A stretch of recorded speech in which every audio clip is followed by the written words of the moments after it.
G'day YouTube, today I'm going to show you how to plant a sweet potato, and I'm just going to show you one that I've soaked in some water. It's been about 2 weeks and this one has sprouted really well, so I'll be right back. I'm going to cut the slips off. So what I'm going to do is I'm just going to cut these shoots off, not with any pieces of the tuber, just the vines with the roots, and then I'll show you how to plant it. I'll be right back. So now I've got the slip. As you can see, this is called a slip. It's a sweet potato vine, and it's about a good 20 centimeters in length, but look at that root growth. It's incredible, isn't it? So the way you plant it, I'm just planting it in a big pot. I live in Melbourne, it's pretty warm here, but if we've got a string of bad weather, say it's not particularly warm, I can always bring this into a glass house and grow it and have a long enough season in order to have sweet potatoes. The best way to grow sweet potatoes is actually burying about 2/3 of it, even the leaves, underneath the soil, and always at an angle like this, because it encourages more root growth evenly around the pot. And that's what you want, because this is where all the tubers will be coming from. Always put it at an angle, because the plant will always want to grow upwards, so you're going to get all these underground growths shooting up through the pot.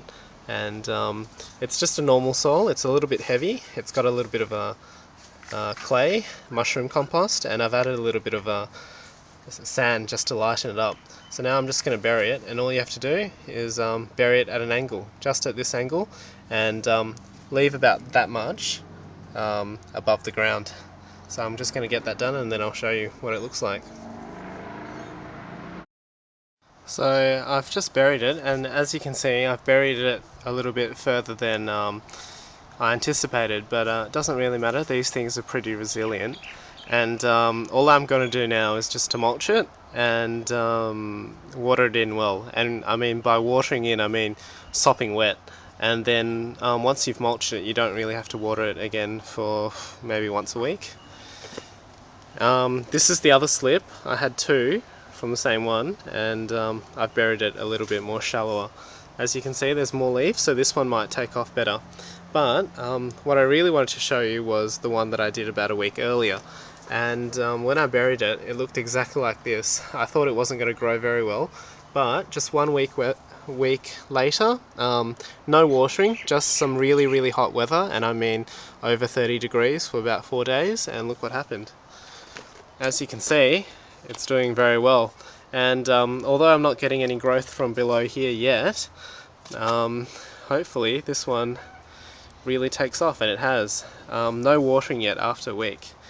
And let's see, underneath this sugarcane mulch, it's still wet actually. I'll just get it up. You see that? It's still wet, and the sugarcane mulch just does the job really well. So as you can see, sweet potatoes, pretty forgiving. The variety that I have here, I don't know the name, but it's a white skinned variety, and inside it's actually purple the minute you cook it. So they're doing pretty well, and due to the success of this one, I've actually bought from the supermarket an orange variety and a purple skin variety as well. But there's a yellow skin variety here that I haven't been able to find, and in New Zealand it's called kumara. Haven't been able to find it here at all, but hopefully I'm going to get some sweet potatoes. They do say that they need a very large pot,